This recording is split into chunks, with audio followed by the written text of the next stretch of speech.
more than a cup. Mine on the money, can't worry about them. Fuck what they say, they ain't holding me up. And the whip used to sleep on the floor to the bus. It was fucking my pride, I'm not having enough. I was down bad, bummy, down bad, hungry. She fuck with my soul. At the trap, getting money, day and night jigging. I was playing my role. They ain't never understood me, never seen the vision. Had to leave them alone. Circle got smaller, changed my number. They can't call it no more.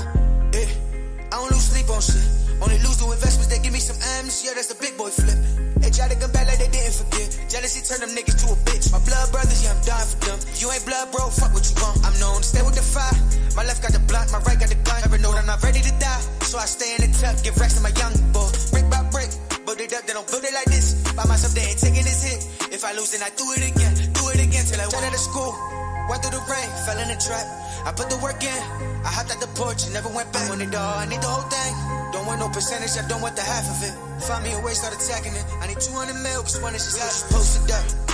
Now we on no move, can't hold this up. All gas, no slowing up. Big trip, they need more than a cup. Mine on the money, can't worry about them. Fuck what they say, they ain't holding me up. And the whip used to sleep on the floor to the bus. It was fucking my pride, I'm not having enough. I was down bad, bummy, down bad, hungry. She fuck with my soul. At the trap, getting money, day and night jigging. I was playing my role. They ain't never understood me, never seen the vision. Had to leave them alone. Circle got smaller, changed my number. They can't call it no more. Need more praise, demons round the paper. I can't give up my soul. Need God to save us. I don't worry about enemies, worry about ones to be close. Loaded. Yo.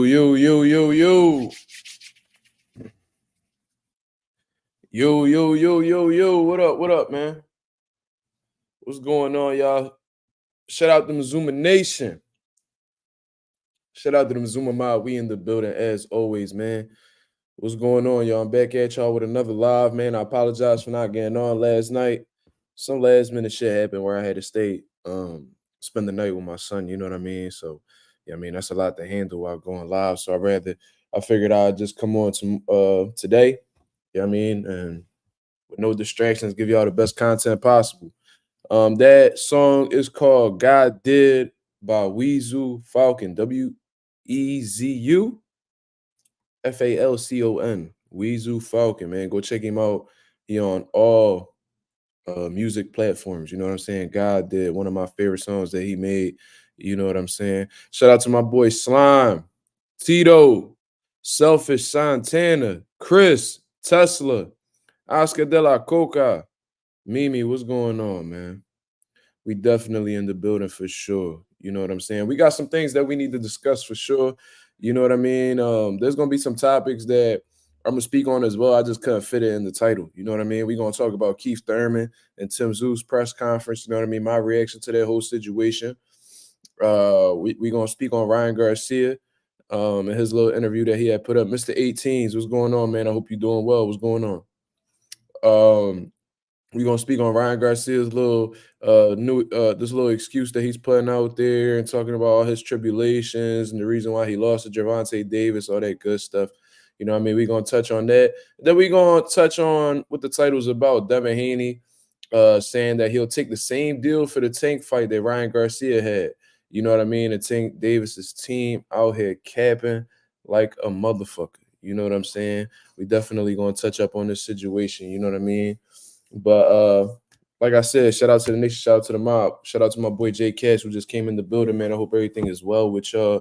Nonetheless, hit the like button, of course. Hit the subscribe button if you fuck with the content. You know what I mean? I didn't put out any videos today.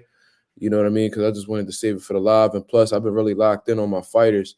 They'll be fighting this Friday. You know what I'm saying? So really been locked in on that. And I'm just trying to make sure that all my guys are in the best position to win Friday night. You know what I mean? And if you're in the tri-state area, you know what I mean? If you're in Philly, Delaware, Jersey, whatever, and you want to check out some good amateur fights, man, stop by Pivot Boxing Academy, 2807 North 6th Street, Philadelphia, PA 19133. We still have tickets available. They'll be available at the door. We got general admission, but there's not a bad seat in the house. You know what I mean? All our VIP tickets have been sold out. You know what I'm saying? But you still could get you a ticket right by the ring. You know what I mean? Like I said, it's not a bad seat in the house. So, yeah, you know what I mean? Jay Cash, there's going to be also a live stream on this YouTube channel called Los Duros TV. You know what I mean? LOSDUROS TV, Los Dudos TV. You know what I mean? They're gonna be doing live fight commentary. You know what I mean? I might go in there and do a little bit of commentary myself. You know what I'm saying? So be on the lookout for that. Shout out to my boy Lorenzo. But yeah, let's get into it, man. Let's talk about. Let's see. Let's touch on. Let's get this out the way right now. Let's talk about Keith Thurman's press conference that he just had with Tszyu along with Rolly Romero and Isaac Cruz. You know what I'm saying? Disappointing press conference, honestly, bro. I thought that the press conference would have been a little bit more lit than that. I thought they would have had some quotables up there,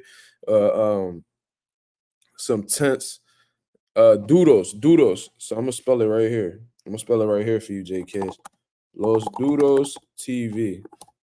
See my comment right there? That's how you spell it. Los Dudos TV. You feel what I'm saying? That's where the live stream will be played, so you can watch my amateurs go to work. You know what I mean? Like I said, might hear some commentary from me, but that's besides that, man. Let's get back to the boxing talk. Let's talk about the press conference with Keith Thurman, man. Obviously, if you guys have been keeping up with the boxing world, the fight is official. It's going down March 30th on Prime. You know what I mean? It's going to be Keith Thurman versus Tszyu. Rolly versus Pitbull is the co-main event. And I believe the opening bout for this pay-per-view event will be Erislandy Lar versus Zarafa. You know what I mean? If I said his name wrong, I apologize. You know what I'm saying? But it's a solid card, man. Now, whether it's pay-per-view or not, you know what I mean? That's up for debate. You know what I mean? Depending on who you're talking to, because there's people that's more fans of the fight than others. You know what I'm saying? But in all honesty, man, I'm definitely going to be tuned in. I'm supporting it. You know what I'm saying? And I think it's going to be some action-packed fights going on Saturday night, March 30th. You see what I'm saying? And just hearing the press conference, man, I knew Tszyu wasn't the best trash talker, and I was highly anticipating Keith Thurman going on to talk his talk, you know what I mean? Because he does it all the time. But it was a corny press conference, man. I really expected Rolly Romero to talk more during the press conference against Pitbull. But, I mean, at the end of the day, Pitbull was not really going to engage with him because, for the most part, they don't even speak the same language. I think Rolly does speak Spanish, but, obviously he preferably speaks English. He speaks to the people in English. You see what I'm saying? So I was kind of expecting, like, Isaac Cruz not to really respond or even retaliate with verbal warfare or anything like that. But I expected Rolly to be more like animated. You know what I mean? I was expecting him to be more animated and just talk his talk and, you know what I mean? Even like try to pick at Pitbull or whatever, or just talk trash in general. You see what I'm saying? But that's not what happened, of course. He's done some interviews afterwards talking about like the zone and stuff like that, where he talked his talk. But for his current opponent, he didn't really have much to say. It seemed like he was just keeping it cool. Lorenzo said Isaac Cruz built like a strong slice of government cheese. That's crazy. That's crazy. You know what I'm saying? that boy, that man said that boy Gervonta a duck. We definitely gonna get into it. We gonna get into it, Miles. Just hold on for me. Be patient, my brother. We got 18 people in the building, man. Hit the like button as soon as you come in if you appreciating the content so far, man. Support this little small channel, you know what I mean? So we could get to where we need to get to. Shout out to my boy Anonymous in the building. You know what I'm saying? Now, yeah, it was a corny press conference, man. Keith Thurman being cringe as a motherfucker, man. Over there trying to be funny so bad. These hands gonna be on your face. Your hands gonna be on your face. What you gonna do, boy? I'm like, bro, this dude, Keith is so corny, like so corny. But Tszyu, he didn't really give it too much. You know what I mean? He said that he was gonna knock Keith Thurman out, and he just left it at that. You see what I'm saying? There's also Leonard Ellaby, weird ass is coming out talking about with his little fake ass beard and shit. That boy got a Velcro beard just popped up out of nowhere. Yo, you know what's weird about Ellaby, man, and Floyd? You know what I mean? Like this dude Leonard Ellaby really like admire Floyd on a different level, like on an uncomfortable level. You see what I'm saying? Because we seen like the videos of him massaging Floyd and stuff like that in the corner, and always like jumping out his way to defend Floyd, which I understand. Floyd compensates him. You know what I'm saying? He's a CEO of Mayweather Promotions and all that good stuff, whatever you want to call him. But like he even follows like little moves that Floyd Mayweather makes. Like, like Floyd went to Turkey and got his hairline done. You know what I'm saying? Because Floyd always had like a receding hairline, which like early in his career, he just had his hair cut like real low, like Kobe Bryant did and shit. You know what I'm saying? And all of a sudden he come back and got a full head of hair like me and shit. I'm like, where the fuck that come from? Because he was bald his whole career. You know what I'm saying? And even when he had gotten out of jail at one particular time, his hairline was like all the way back here. All of a sudden, his shit is like all nice and sharp. You know what I'm saying? Now, all of a sudden, Leonard Ellaby, who's also bald, just had this bony ass goatee, like a real, real bony ass goatee that just came right here, real skinny, and then came down right here. And then he had like a little small beard or whatever. All of a sudden, this dude, Leonard Ellaby, got the Santa Claus shit going on. You see what I'm saying? That boy got a big ass white beard. And I'm like, bro, where the fuck did that come from? You see what I'm saying? Like, where the hell did they even come from? You know what I mean? I mean, it's a good look or whatever. You know what I mean? They did a good job on it, but we're not gonna sit here and act like that shit real. But anyway, he coming out in these videos talking about how everybody's underestimating Keith Thurman and that he's gonna give Tim Tszyu a big surprise, and Tim Tszyu ain't nothing like his dad and things of that nature. Now, looking over that whole situation, it's too early to even tell that. You see what I'm saying? Tim Tszyu is at the beginning of his career. He's just getting the recognition and just getting quality opponents as of right now. So to assume at this point in time that he's nothing like his dad, that's kind of weird. You know what I mean? It's like you making an assumption before the story actually unfolds. You trying to predict the outcome of a movie before it even gets started, or when it's like at its beginning stages. You know what I mean? So there's that. In terms of him saying that we underestimating Keith Thurman, I wouldn't say that we underestimating Keith Thurman, because I think that it's clear that although we give Keith Thurman a lot of criticism and things like that, Keith Thurman is a skilled fighter. You know what I mean? Especially on my channel, I spoke about it. I said that Keith Thurman has a lot of good abilities that Tim Tszyu has never seen before in terms of the movement, punching power, boxing ability, ring intelligence overall. You know what I mean? And Tim Tszyu admitted it in an interview. He was like, yeah, this is my best opponent to date. This is like my most, like, this the best, like, you know what I mean? He has a better resume than me. Like, Tim Tszyu keep it a buck. You know what I'm saying? He keep it a buck. But he's hungry, he's determined, he's motivated to prove to himself that he could beat Keith Thurman. And that's all you really need, for real, because there's going to be a point in time in any professional fighter's career where they may have a disadvantage in the experience department, or might have a disadvantage overall, and they got to find a way to overcome it. You know what I mean? Like when Floyd fought Gennaro Hernandez was the more experienced guy. You see what I'm saying? He was the decorated champion or whatever, one of the best in the world at the time. And Floyd had to prove to himself and prove to the people that he was able to overcome the odds, and he was able to do so, right? So that's the type of time that Tim Tszyu on right now. Now, I don't think anybody's discrediting Keith Thurman. Now, what Leonard Ellaby did say that kind of caught me off guard was that Keith Thurman was an 8-1 underdog. Now, if that's the case, like if that's true and it ends up staying like that, bro, I would suggest y'all put some, if y'all got some spare bread or whatever just laying around, you ain't doing nothing with it or whatever, or you got some money to play with, man, put some money on Keith, man, because it might be a possibility that he might be able to pull it off. And Leonard Ellaby also mentioned that it's in Las Vegas, not Australia. You know what I'm saying? He emphasized that and said that he'll get a fair shake.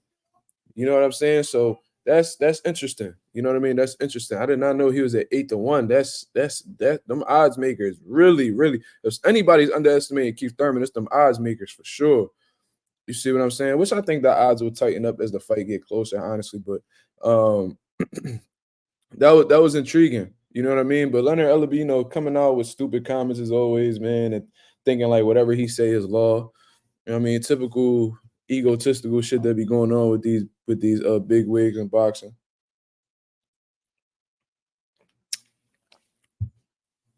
J Cash said, I know I'm late, but Leonard Smellerby went from a nigga who barely got a goatee to Ronald Osley overnight. That's a fact. Genetics did not do that. That was a surgery for sure. Like those an implant, sir. You know what I mean? But I mean, these are women doing it. You know what I mean? You know, a lot of men, they insecure just like women, you know what I mean? So they want to do some type of things to help fix their cosmetic situation. You know what I mean? It is what it is. Not everybody could grow this right here. You feel me? Not everybody could grow this right here. So it is what it is.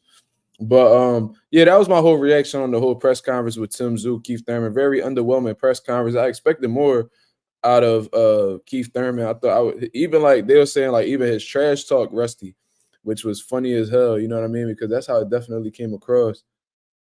Yeah, like his trash talk seemed a little bit off. It seemed like he was trying too hard, and you know what I mean, just real cringy work. You know what I mean? That's what I'm gonna really say about that. Rolly Romero, he definitely underwhelmed in that department as well. I thought he would actually say some funny shit, but he really wasn't saying much neither. So corny press conference, you know what I mean? Hopefully they do some better promoting going into this fight, because as of right now, I think they got about 8 weeks. You know what I'm saying? They got about 8 weeks, more or less 8 weeks until this fight comes together. So hopefully they do more to really promote their fights, because as of right now, I mean, they ain't really doing too much. Now let's get into this whole situation with Ryan Garcia. You know what I mean? I had watched this interview from Ryan Garcia. I think Fight Hype had dropped another segment of the interview that I did not see. You know what I mean? He was speaking on the whole situation with Tank Davidson, exactly what was going on with that fight. Now, in that interview, he had confirmed that the rumors that Tank Davis had been putting out there was true. You know what I'm saying? In terms of him having a rib injury. You know what I'm saying? Tank Davis said that he had gotten hurt by somebody in sparring, and he had a hurt rib, and then coincidentally, Tank Davis touches the body, and as a result, Ryan Garcia immediately quits afterwards. So I knew after that fight that those rumors had to have been true. You know what I mean? There was definitely some truth behind it. There was definitely a mole in Ryan Garcia's camp that was giving Tank all the info he needed. And according to Ryan Garcia, Tank Davis paid for that information. You know what I mean? He said that he took little tricks out of Floyd Mayweather's book. You know what I mean? And he was able to get the drop on Ryan throughout the entire course of camp. And then he threw some shots at Joe Goosen or whatever. He was like, "Yeah, you guys y'all was allowing kids in the gym, and y'all was allowing kids in the gym, and y'all never closed the gym. Y'all never closed the gym down while I was training and stuff like that." But, you know, that's typical diva attitude in my opinion, man. Shay, what's going on? What's going on? What's going on? Welcome back. But he said that's typical diva shit where they once they feel like they're at a certain level that nobody else should be around them while they train it. But then again, at the same time, when you got a big fight going on, you want to keep things as private as possible so people don't really know exactly what's going on with you. You know what I mean? I'm sure Floyd Mayweather, when he used to train for his big fights, he used to have his gym closed down for just him and his team. You know what I mean? And sparring partners or whatever. But he had himself secluded so people won't interfere with his training or whatever. So I mean, it's a little bit of a diva shit that's going on with that, but at the same time, when you fighting at a certain level, you do need some type of privacy, because there's people out here doing research on you, investigating, trying to get some type of information. You feel what I'm saying? So that was interesting. Let me see. When I hear Ryan name, all I think about is the Al Pastor rule. Yeah, you crazy. Slime be tripping. Miles Jordan said, "Let's be real. The only reason Tank fighting a threat, he gonna have to have all the cards in his deck. Devin not letting him have that." I mean, yeah, like Devin Haney has made it clear that he's not going back down to 135 and he's not doing no rehydration clause, and justifiably so. Like, man, like you fought at 140 before. You know what I'm saying? Like you got a history of fighting there, and you had a version of a world title at 140 pounds. So obviously, you're able to compete there. It's not far fetched for you to compete there. And Tank Davis has said in the tweet that the weight don't really matter. So if that's the case, then why do a rehydration clause? Because the weight is something you're very concerned about. Alluding to Devin Haney doing performance enhancement drugs and, you know what I mean, throwing snack under the bus and stuff like that. It's just I don't know, man. It's a lot of excuses over there on Tank Davis' side. And I'm about to get into this, and I'm gonna get into this in a little bit, but I just find like it's just a ton of excuses, man. And at one particular time, I was blaming Tank's handlers for that, but I think it's more Tank now than ever. You know what I mean? I think it's more of Tank than anybody else. You know what I'm saying? But we're gonna get into that. Ryan Garcia continued to go on with that interview and said that he had a separated rib. He had a separated rib in that sparring session. You know, he said he had felt it when he had gotten hit with a body shot. And he said everything went downhill from there, essentially. He said it was hard for him to run. He was pretty much limping. I never had separated rib. I had bruised ribs from sparring before, and it ain't no joke. You know what I mean? So I can only imagine a separated rib. But he was saying how he cried the entire camp and things of that nature. He wasn't able to fully train, and it was so hard to get the weight off of him. He said he drank 3 beers the week of the fight and things of that nature. So this just goes to show you. This just goes to show you that, like, this dude blatantly cuts corners and takes zero accountability for it. Like, he didn't even say he was wrong for doing so. You feel what I'm saying? He blames Floyd Mayweather. Ryan Garcia blames Floyd Mayweather for him walking away from negotiations with Devin Haney. He blames his team for him putting false information out there. He was like, "Oh, I told my team to do something. They gave me reassurance, so I just put it out there." Bro, come on, man. You got to take accountability at some point, bro. Be a fucking man, bro. Stop blaming everybody else for the mistakes that you making. Maybe if you wasn't so hungry for attention on social media, maybe you wouldn't be making announcements so soon before shit actually unfolds, bro. It's okay to keep shit to yourself, which he mentioned. You know what I mean? He was like, I don't want to put anything out yet because I don't want to jinx it or anything like that. If you're this religious dude that you claim to be, why do you believe in like shit being jinxed? Isn't like I might be wrong, but like isn't being jinxed like superstition?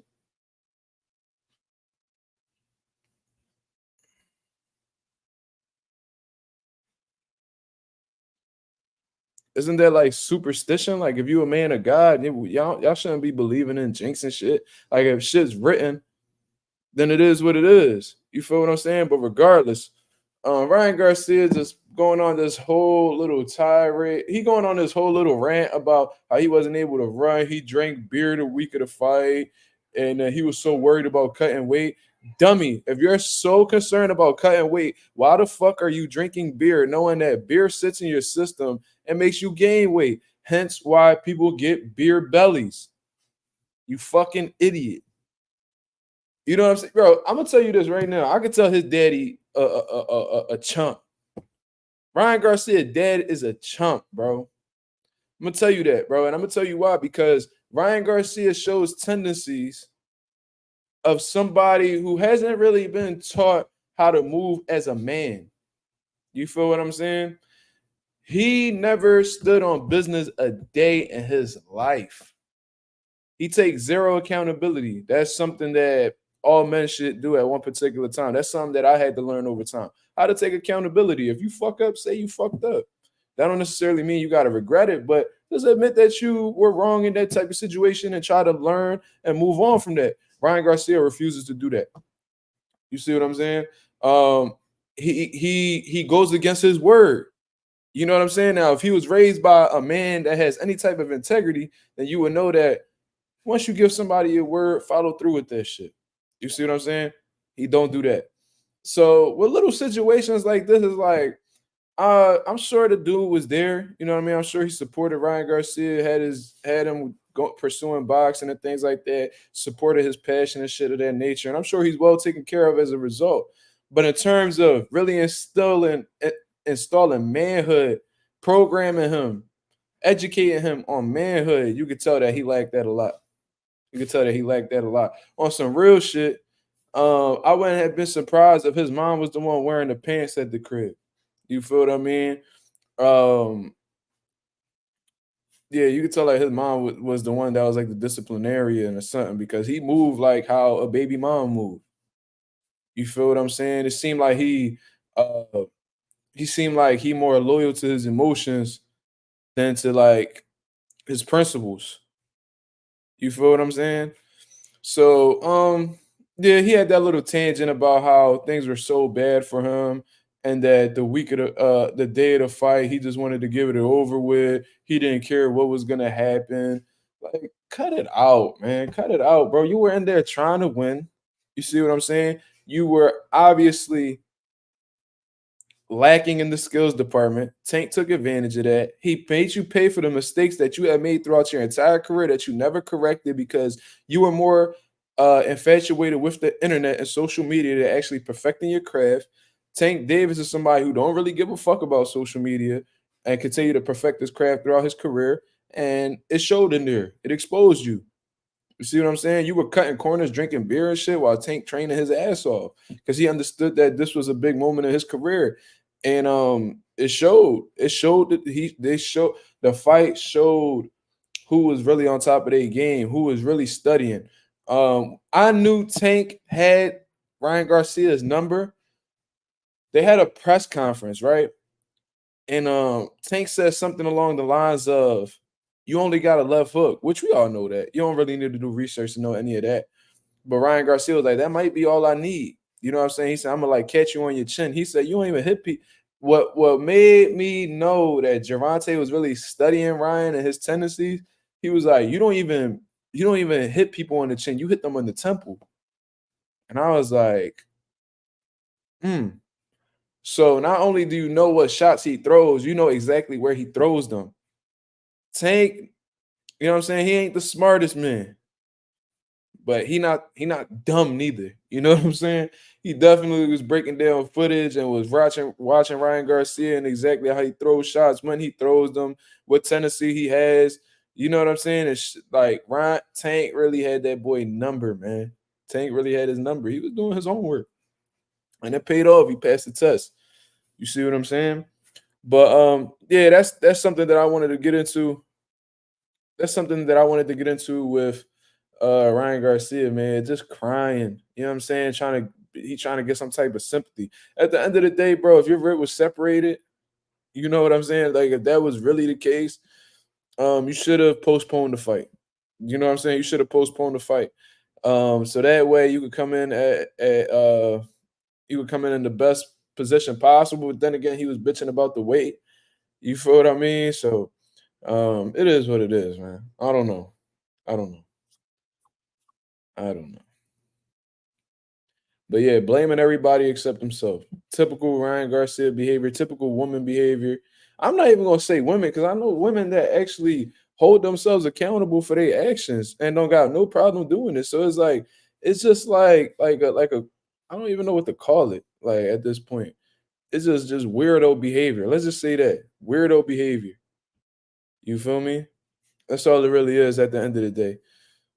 Yeah, Tank definitely combat smart. That's a good way to put it. You know what I'm saying? But he had Ryan Garcia number. Once he started talking like that, I was like, hmm. Then I started watching some videos and I'm like, I see what Tank talking about for sure. Shout out to Malik. He said prima donna. That's a fact. That's a fact. Mad feminine energy. Yeah, that's how he come across. You know what I'm saying? Like, did you see the interview, bro? Where he was like rolling the rolling that fucking rolling fucking balls on his face or some shit, bro. Like he had like a roller. It looked like it had like some black. I don't know what the hell it was, bro. But he had some shit. And he was rubbing his face, and he was like, "Yeah, man, got some tension in my left eye, so this helps. This helps relieve the tension, and it revitalizes your skin. So yeah." And then the whole time he's rubbing his face, he's like, "Yeah, man, because yeah, like I speak in tongues. Yeah, I bet you do speak in tongues with De La Hoya in his office. Fuck is you talking about? Shut up, man. Fuck is you talking about? You speak in tongues, nigga. You use your tongue. Pause. With De La Hoya in that bathroom with B Hop. That's the type time you be on. Shut your dumb ass up. Anyway, let's get into the topic that I really want to get into. You feel what I'm saying? Because this dude is a clown, bro. I can't really talk about Ryan Garcia without really like wanting to diss him. You know what I'm saying? So I'm gonna just fall back and get into the regularly scheduled programming. You know what I'm saying? Oh, y'all laughing at that? uh No says, who you like this Saturday, Benn, or is his name Dobson? Dobson, whatever his name is. I thought that face off was really revealing, man. Like you could tell this dude, and I don't know if it's a good or bad thing because people react to it in certain ways. Dobson looked extremely nervous, man. Extremely nervous. He wasn't the best trash talker neither.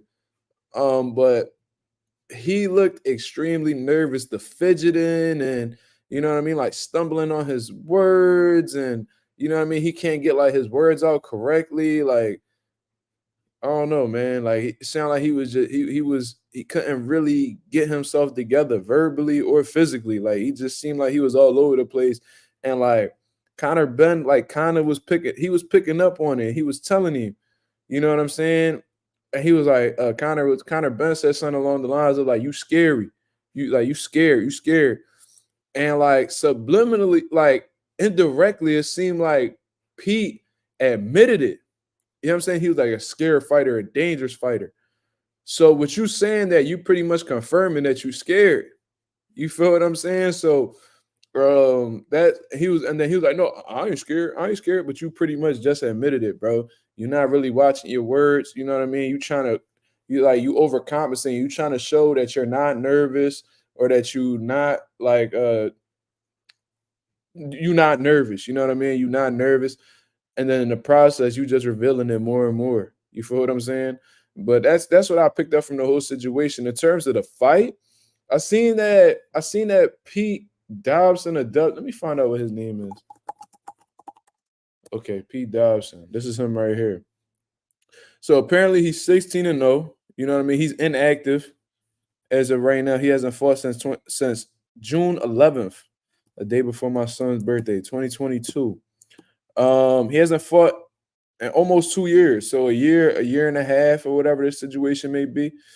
Yeah, man. Uh, this is definitely a tough fight to bounce off of in a year and a half layoff. But looking through his record right now, uh, I see that he beat a 16-0 somebody by the name of Manuel Medina, and he actually stopped him. And since then, he's beaten some guys with solid records, but nobody I am aware of that's a top guy. You feel what I'm saying? He's 5'10". He's a pretty tall welterweight. A tall welterweight he is, but he's 33 years old. So maybe because of his age, he's like, all right, I gotta take this opportunity ASAP. I can't really afford to be like taking like tune-ups and stuff like that. I'm sure they threw it at him and he was like, fuck it, this is my time to shine. Now looking through his box rack, he actually has a history of fighting with the Team Combat League, TCL. For those who don't know what that is, that's pretty much like a boxing league where guys are boxed. Like it's like it could be Philly versus LA, and they'll have like 12 fighters that go against each other, and whoever wins, they'll only box one round, and whoever wins gives the team a point. Whoever gets the most points at the end of the day ends up winning the contest, and they go all the way to the finals. It seems like Pete Dobson was actually pretty active in 2023 with the Team Combat League. Mind you, this is only one rounders, you know what I'm saying? But they pretty much going full throttle for 3 minutes, and in the process, 3, 6, 9. He fought 10 times in 2023 with the Team Combat League, so he's been staying in shape. You know what I mean, and things of that nature. But in terms of actually stepping in the ring under the lights, he hasn't been doing so. You feel what I'm saying? I just came back into the chat. It says he says, how do you see Keith versus Tim? I appreciate the $2 super chat, man. Thank you for contributing to the channel. Now, in terms of the fight, I spoke on it. I just think that both of these guys have their pros and their cons. Keith Thurman, somebody who is decorated in a sense. Not in a sense. He just decorated, a decorated dude. You know, former unified champion at 147 pounds, beat some big names. You know what I mean? We can run down the Sean Porters and Danny Garcia's, undefeated Danny Garcia. You know what I mean? He beat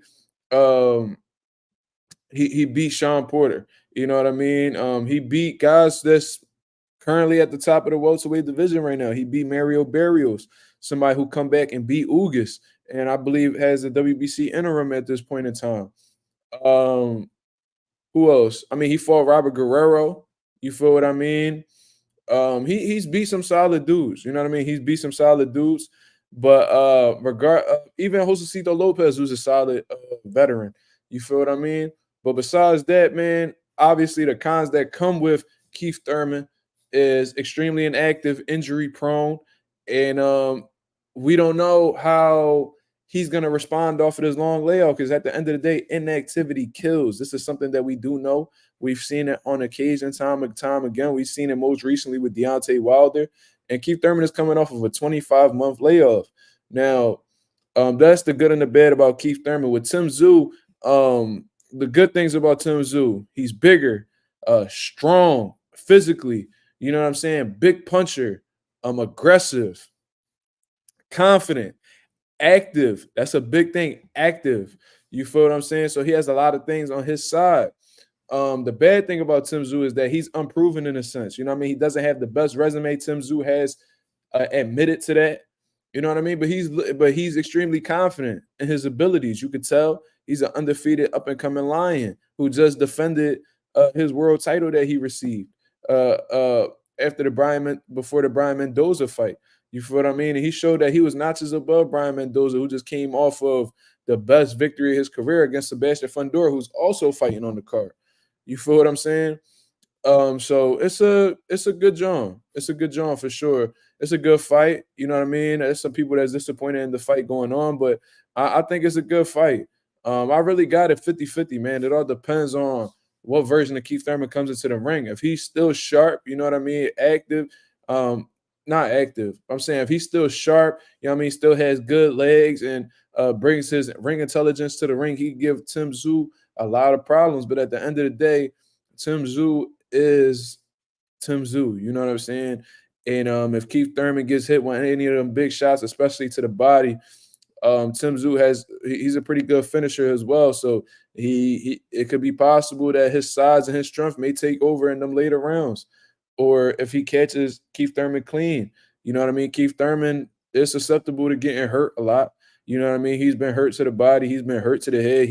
He's hit the canvas before against smaller dudes. So who's to say that Tim Tszyu can't drop him or hurt him?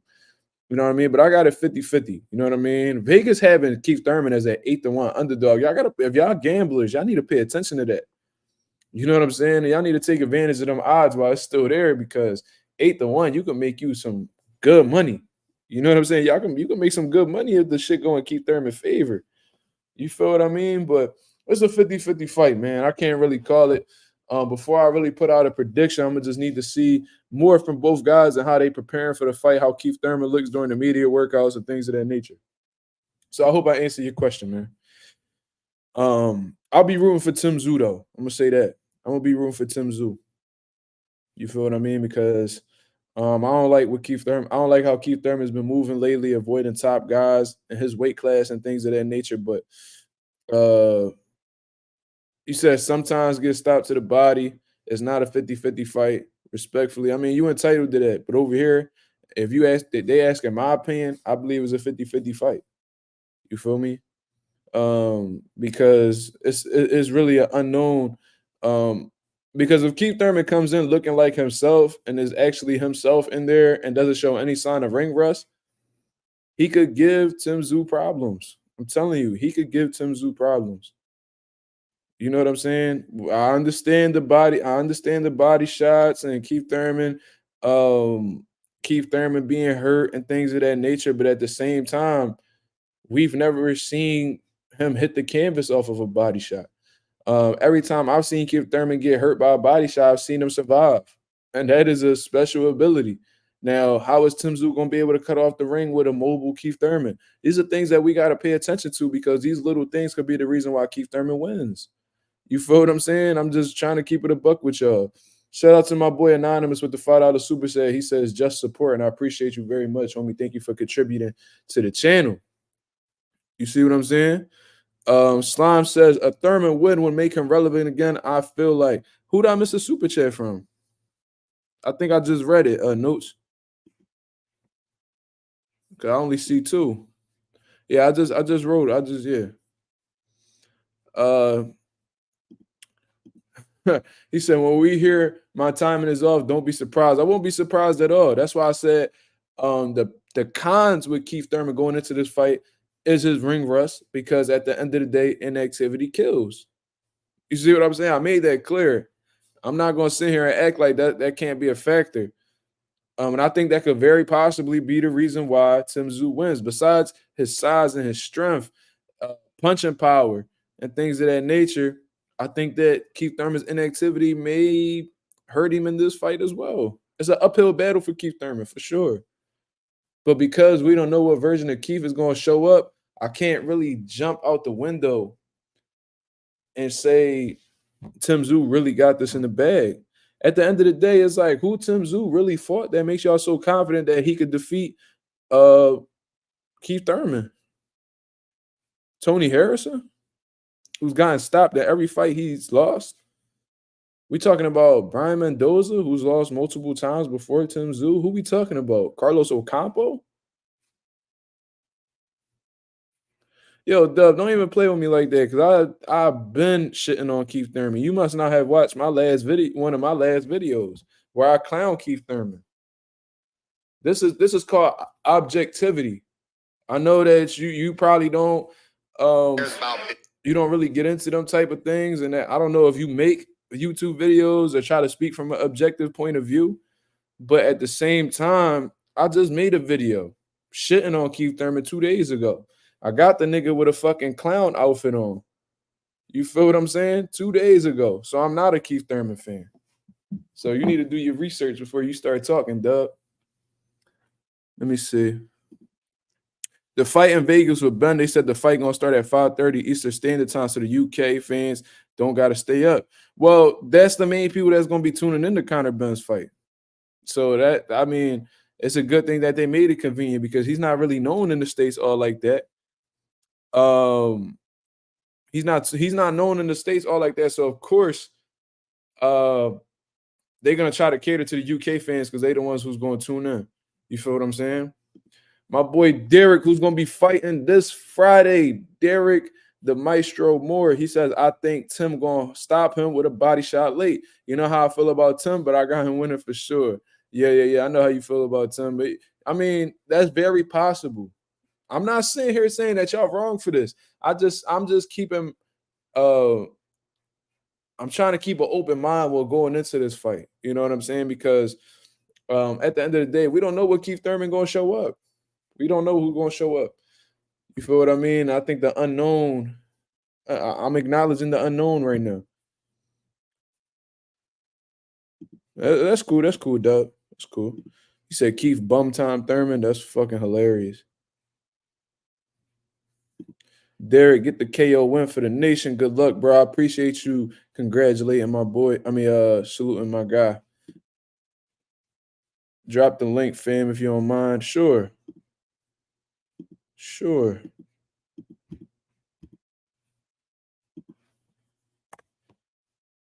Keith looked like he in a fat camp. He didn't look too big up to me in the press conference. I've seen him bigger. So in my head, from what I've seen, I mean, obviously he don't walk around at 147. It's rare if a guy ever walks around at his fight weight, but I've seen Keith look bigger than that before a fight. You feel what I'm saying? So I don't think he's necessarily in a fat camp. Believe it or not, I think he's been in the gym. I think that he's actually been in the gym for a while, because if y'all remember, he was supposed to fight Stanionis in December. So he been locked in. You know what I mean? He might be a little bit ahead of the curve, honestly. But what's going on, Dub? Mazuma, man. Salute to you, family. What's going on? How you doing? Man, I just want to go ahead and give credit where credit is due. You do a hell of a job with the channel. Shout out to Karma Serene. She's the one who put me on to your channel. You know what I'm saying? So, yeah, I remember hey, that. man, much love and respect, man. You do a hell of a job, and I always tell people, if I jump on your panel, it's only because I respect your boxing knowledge. You know what I'm saying? I think I know boxing, so when I rock with individuals, and I rock with you, I think you got fantastic boxing knowledge. So let's cook, my brother. Let's cook. Let's cook, man. What you think about? I seen you speaking on the Tszyu and Keith Thurman situation. Let's talk about that. Well, first things first. Shout out to Keith Thurman. sometimes I call him sometimes. I know y'all call him once.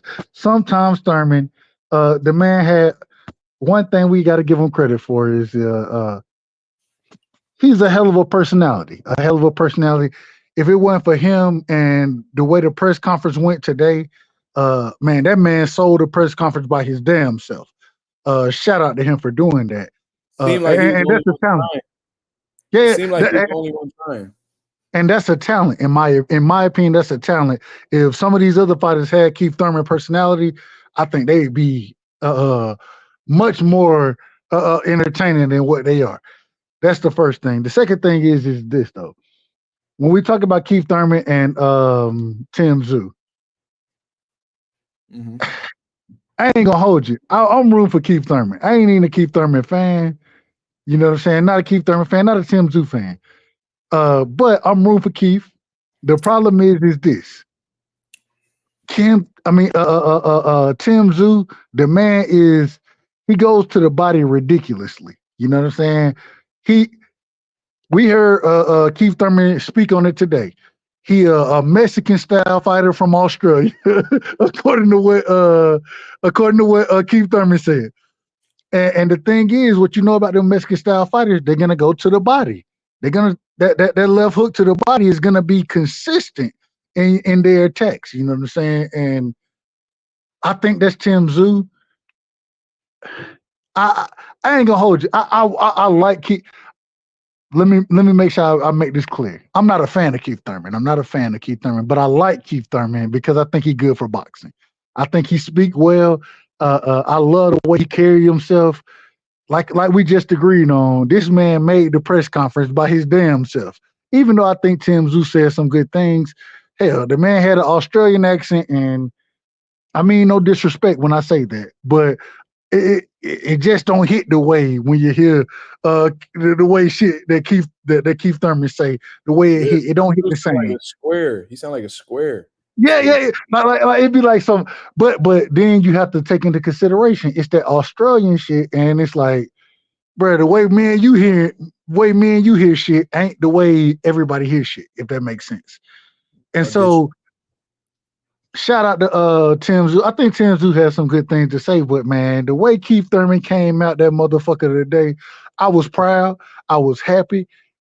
I wasn't gonna buy the fight. I'm gonna be honest with you. I was like, man, this is not a pay-per-view worthy fight.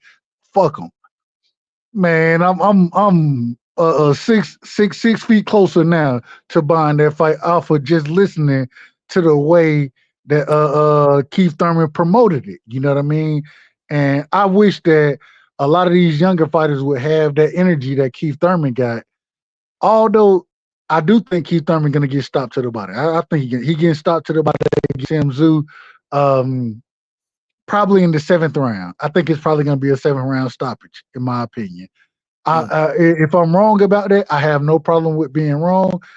I would actually be excited about being wrong because that means that the fight is that much more exciting and that Keith Thurman is having that much more success.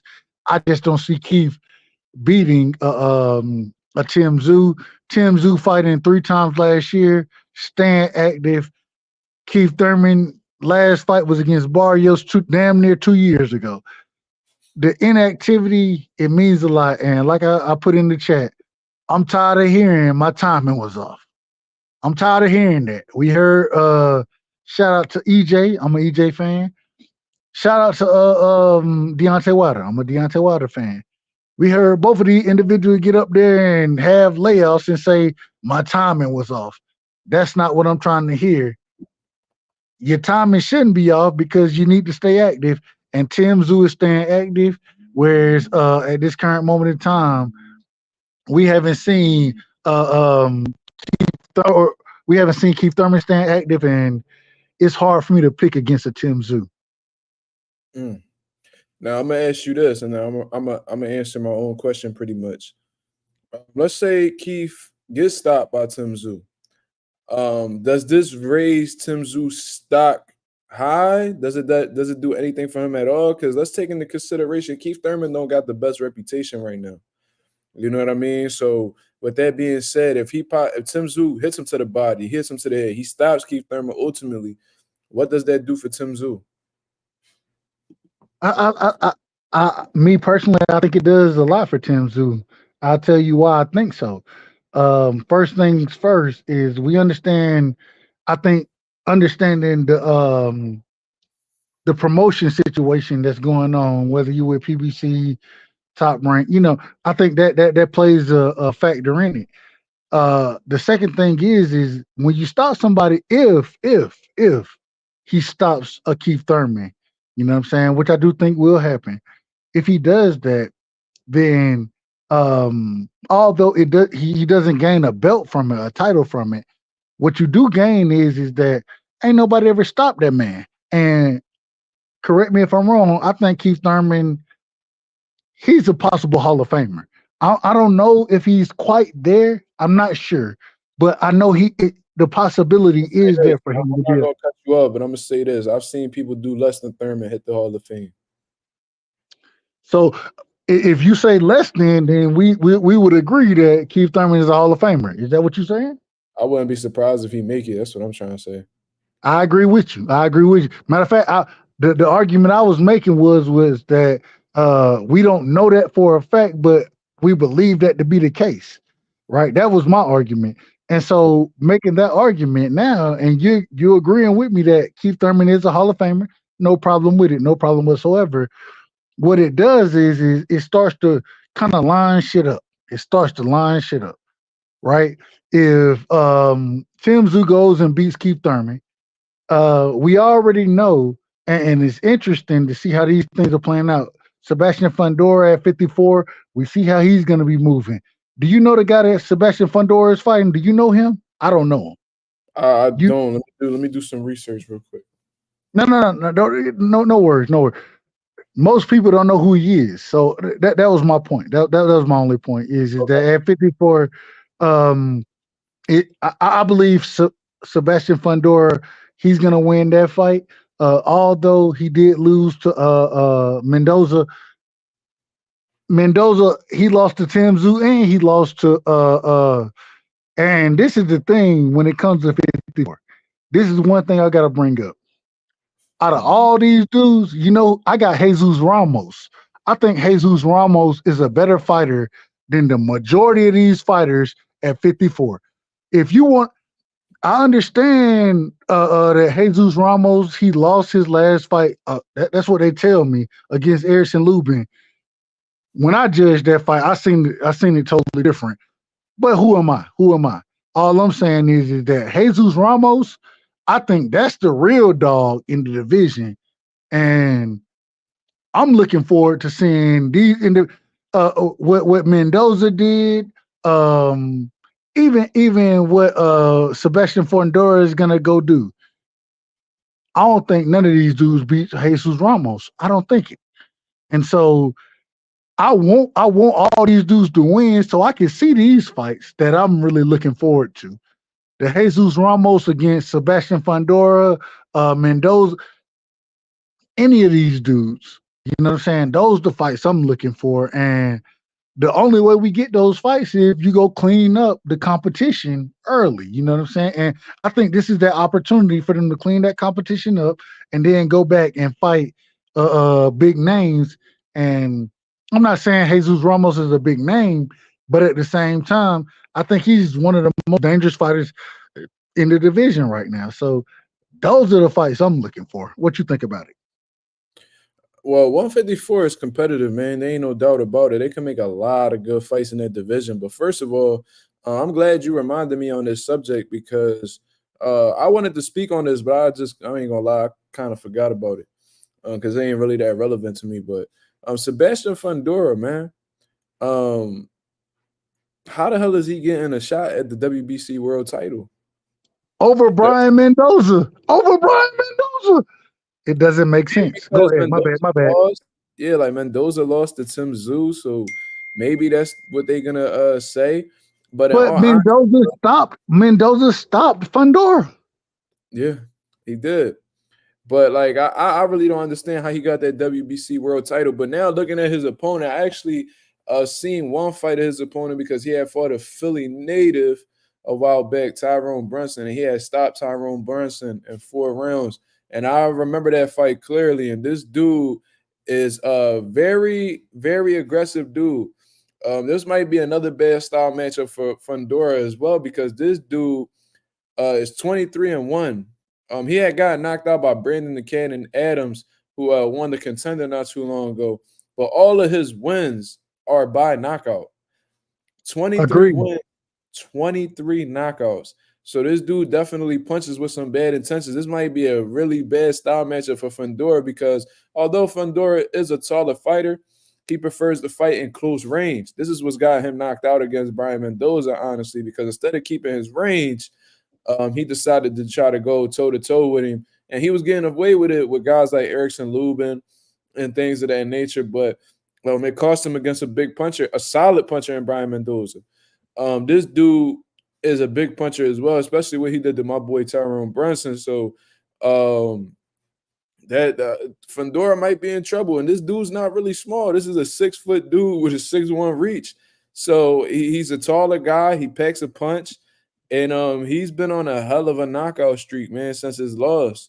And he gets them out of there quick. He got a couple first-round knockouts. Another one was a knockout in the second round. You feel what I'm saying? So this might be a bad job for Fundora. He got something he got to prove. If he don't use his range, he might be in trouble. But this is the problem, and I agree with you. I agree with everything you just said. The problem I have with it is that when you go listen to them in the press conference, they know each other. They done spar with each other. They're very familiar with each other, if that makes sense. And so I do understand what you're saying, and I think that the man, once again, I can't the Ukrainian, I can't call his name specifically, but like I said, the man only been he done lost one fight, and outside of that loss, he done stopped everything that's been in front of him.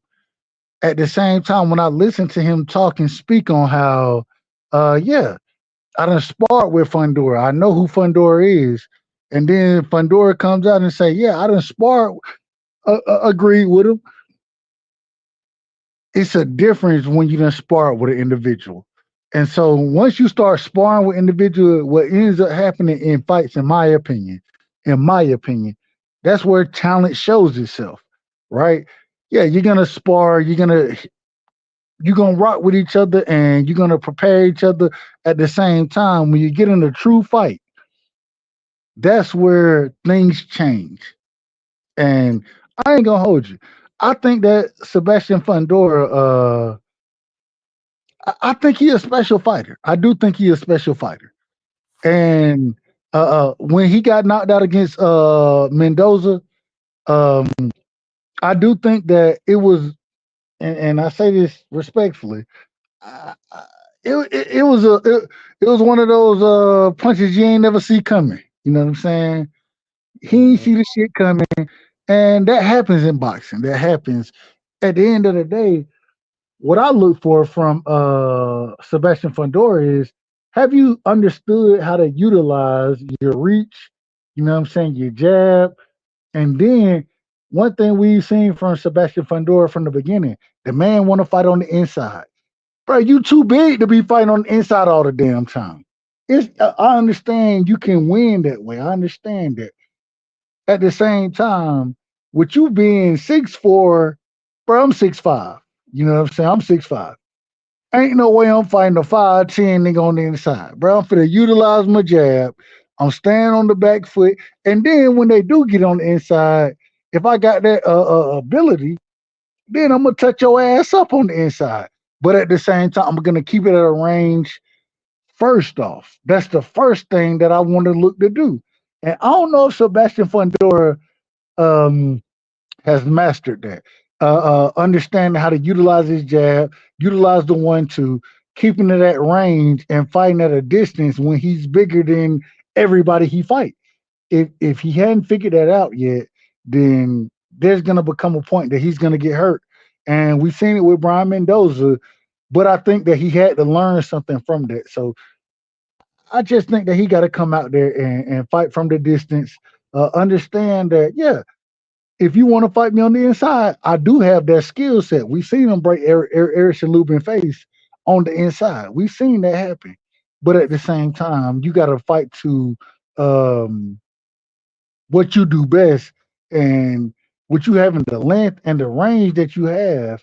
You got to utilize that, and that's the problem with Sebastian Fundora is that we haven't seen that man utilize it yet. So if they're able to get inside on him, I pick against them, but I do think after getting a stop the way he did, asking for a cheeseburger and fries with his head with his head looking up, he's gonna understand that I can't fight that same fight. I do have to utilize my skill set, and then when it is time to fight on the inside, I can still do it, but then I can push you back and fight from my range and utilize my size. If he figure that out, that's where he'll be special. I just don't know if he's done it yet. Mm. Some good points, man. Definitely some good points. Let's see. Somebody had left me a $10 cash app, man. Kaishan Hawks. Kaishan. Appreciate that. He says, for on the road to generational wealth. I appreciate that very much. Thank you for supporting the channel. You know what I'm saying? Let's check out a few of these. Somebody said, damn, W everywhere. This is Tony's reviews. Dank Father said, wait, hold up. Slime says he's a weight bully. If you ask me, he way too tall to be at 54, so I'm glad he got stopped. Well, I'm gonna say this: from what I've heard about Sebastian Fundora, he pretty much walks around at 154. So I can't necessarily call him a weight bully. At the end of the day, if he's that tall, he can't help he that tall. You know what I'm saying? He can't help that he's that tall. If he makes the weight easy, I can't really consider him a weight bully. Now, if we talking about somebody like Jared Hurd, who is walking around 190, boiling down to 54, and then rehydrating like 30 pounds. All right, that's you got a better case for that. But from what I heard about Fundora, he walks around close to the 54-pound weight limit. And it don't look like he really puts on any weight. He's just a tall, slender dude who doesn't really pack on pounds. You know what I'm saying? That's just how his genetics set up. And his sister looked the same way. She just got a world title not too long ago. Let's go on with this. Anonymous shout out, real quick, shout out to Gabrielle Fundora. I just want to say, Mazum, if it came down to it, I picked Gabrielle over Sebastian. I got her over him, respectfully. No, I get what you're saying. He said, yeah, I'm glad Mendoza knocked out the weight bully, Slender Man Fundora. So there's a couple people in here that think he a weight bully. Let me see. No, Mendoza already said he's seen Fundora have defensive flaws after the fight. Someone just had to exploit them. Mendoza won because he studied them. I mean, that's a good point. That's a good point. And I don't really think you really need to study Fundora to know what his flaws is. He shows it in his style. He takes it. He definitely all the advantages he could possibly have, he doesn't use. You know what I'm saying? Like if he, what is he, 6'6", 6'7"? If he was able to use his reach and then mix in the high volume punching with the reach and things of that nature, he would win fights a lot more clean, man. Like I've seen him go toe to toe, he took a lot of punishment against guys like Erickson Lubin and shit like that he didn't necessarily have to go through if he would have used what God gave him. But he completely goes against it, and then it cost him. And if he takes the same approach with this guy that he's about to face, it could be part 2 of him getting put down badly. Do you think? And I talk to a lot of fighters, and when fighters start fighting young, their body set or what they're gonna be isn't there when they're young. So they learn different styles of fighting early in their career. Sebastian Fundora said that he didn't hit his growth spurt until later in his career, and a lot of the times before that when he was training, the shit ended up being inside fights. Hence the reason he fights inside the way he does. So my question is I don't know who Sebastian Fundora, I don't know who his trainer is, but if I'm his trainer, I'm trying to work on his, bro. The jab 1-2 is all I'm working on with I ain't working on nothing else. I'm not working on nothing else. What you think about that? I mean, definitely. I train fighters. You see what I'm saying? And like whenever I'm teaching my guys, I don't train every fighter the same because every fighter has different abilities. Like Derek Moore, he's somebody that's on here. He's a tall 130 pounder, rangy, athleticism, good reflexes. You know what I mean? So I have to train him totally different than how I train a guy like I got a guy by the name of Tyrese Martin, who's he's a short middleweight type dude, stocky, shorter arms, but extremely physically strong and a big puncher. I can't train both of them guys the same. So if I had somebody like Sebastian, I wouldn't necessarily take away the inside fighting away from him because eventually he may face somebody who's able to close the gap real well. You know what I'm saying? So you definitely want to have that in their toolbox in case he has to use it. That's something that we know that he does have because in a lot of his fights, he was able to have an upper hand going down that road. However, you got to be just like any elite top fighter, you got to be able to make adjustments when necessary. So just because you could beat Lubin like that don't mean you could beat somebody like Mendoza like that. You know what I'm saying? So what I would do with Sebastian Fundora is just teach him. I would teach him how to use his brains to the best of his ability. I would have him do controlled sparring where do not allow inside fighting by any means necessary. You know what I'm saying? Just give him objectives. Keep him on the outside. Just use your jab this whole round. You know what I'm saying? Just use your straight shots this whole round. You feel what I mean? Like I would definitely drill that. Like I would definitely continue to drill that until he really gets to understanding, until he can't get that wrong anymore. You feel what I mean? And when you locked in these gyms, when you really in a training camp, that's really what you're supposed to be doing. You're supposed to be adding things to your toolbox. You know what I mean? Working on things that you need some tightening up on. Really studying your opponent and knowing what and what not to do when facing them. And with somebody like this current opponent that he has, he needs to do everything he can to make this an outside type of match. That's just what I personally believe because, like I said, I've seen this dude actually fight before, and this dude ain't nothing to be played with. And if he wants to get out of harm's way, he needs to do what's necessary for him to win him, and that's use what God gave him. Now, I understand he may not have been tall his whole career and that he had to resort to inside fighting because he was a smaller fighter. But just like how your body pretty much Develops. yeah, pretty much developed and became a totally different thing than what it was.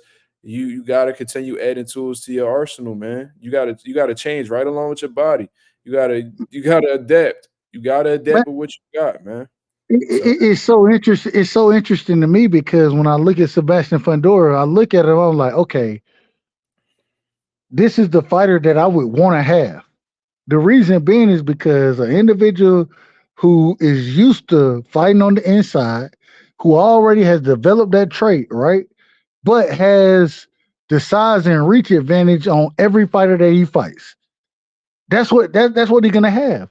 And so if you're gonna have that size and reach advantage, how couldn't I develop your jab, your 1-2? That's the first thing I have to make sure is developed, especially after understanding and knowing that you got the inside game already locked down. You can fight on the inside. You can do that. You ain't got to do that though. You ain't got to do that. And when you ain't got to do certain things, I want you to do what's going to be conducive to what you're bringing to the ring. And so, as a trainer, I ain't no trainer. I don't. If it come to me and you, you know more about boxing than I you done forgot more about boxing than I'll probably ever know. That's a fact. And so all I'm saying is, as a fan, man, I'm sitting here telling Sebastian Fundora, bruh, we developing your jab, we developing your 1-2, and now if they want to if they able to get past the jab and the 1-2 and make it an inside fight, Well, we know you can do that. We know that, but we're gonna add layers to it. And when they do get there, they done already took punishment before they done got there. That's what I'm looking to establish with Sebastian Fundora. What you think? That sound like a great idea. That sound like a great idea. Anonymous says, I don't understand how he got a title shot coming from a loss to there's a trend to Rolly did this and Loma as well. I mean, you know what I mean? That's why I seen and I don't really agree with this dude. I actually don't like him, but Cody Crawley said that it's not, I think he had said something to the DMs along like the fact that it's not really about being the best, it's more like of a popularity contest. And trust me, these sanctioning bodies, man, they so corrupt that if they really want you to fight for their title, they gonna do whatever they can to make sure that you fight for that title, whether it's Canelo Alvarez, Lomachenko. They always gonna find a way to get a sanctioning fee from one of these guys. Always find a way to resort for them to have them fight for a world title. That like if that's in the plans, that's something they want to do. They'll definitely go against their own rules and make it happen. I've seen it happen multiple times because there's nobody really there to check these guys, so they move however they want. You feel what I'm saying? They can make as many belts as they want. They could charge whatever sanctioning fees they want. You know what I'm saying? They could make anybody the mandatory. You know what I mean? I've heard of managers paying for fucking rankings. You know what I'm saying? Just completely corrupt shit that I've seen and heard of and actually witnessed throughout my career. So it's like anybody, it's not really a surprise that this dude gets knocked out, wakes up, and just gets another fucking title shot, bro. That's not a surprise at all. I mean, that's not the first time it's happened, and that's not going to be the last time. And it is what it is. It's like, what can we really do? You know what I mean? Can't nobody really check these dudes. They move how they want. And as long as they're able to continue to move however they want, this sport going to continue being corrupt. And that's just what it is. You feel me? No, we agree on that. We agree on that, and it's interesting that individual when you bring up individual who done been knocked out, just because they got knocked out by a quote unquote star in boxing, now all of a sudden they the goods in boxing. No, it don't work that way. To individuals who understand the sport, you know what I'm saying. But that can be sold to the casual fan. So it's a balance there. It's a balance, but at the same time, I agree with you, bro. Ain't no way I ain't giving you extra credit for getting knocked out against a great fighter. I'm not giving you extra credit for that. Yeah, loss a loss. You got to build yourself back up just like how any other regular dude do. So Thanks. that's what it is. So What real quick, we say that, but we also have seen individual come off of losses against certain fighters and be in or title contendership multiple times. So although I agree with you, the world of boxing would tell us that we wrong about the way we looking at it because we done seen these things happen multiple times.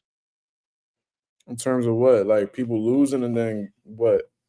We saw Rolly Romero lose against Tank Davis and then go and end up in a title fight against Barbosa, No, that's which that's what we saying though. Like nowadays, you could lose a fight and then wake up and get a world title shot, just like Fundora did.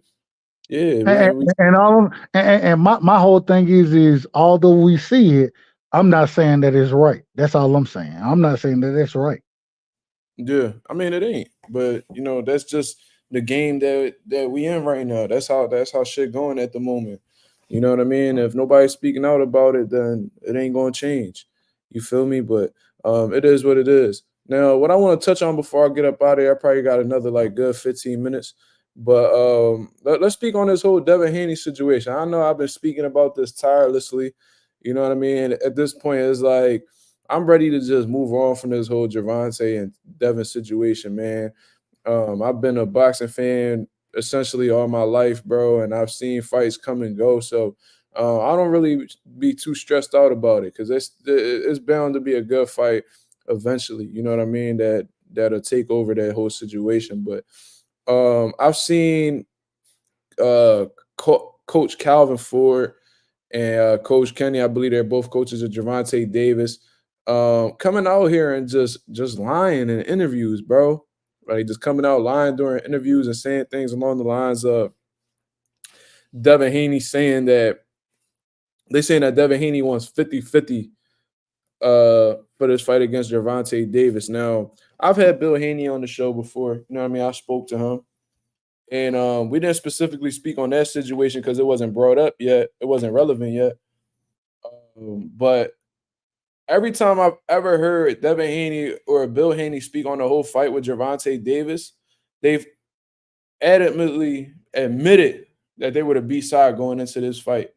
You feel what I'm saying? And with them being the B-side, I think they will have some type of understanding that they're not going to get an equal split. You see what I'm saying? Usually when you are the B-side, there is no 50-50 split. You just got to take whatever the fuck the A-side give you. That's how Floyd gave it up with Oscar De La Hoya, and there's plenty of other examples that have followed since then.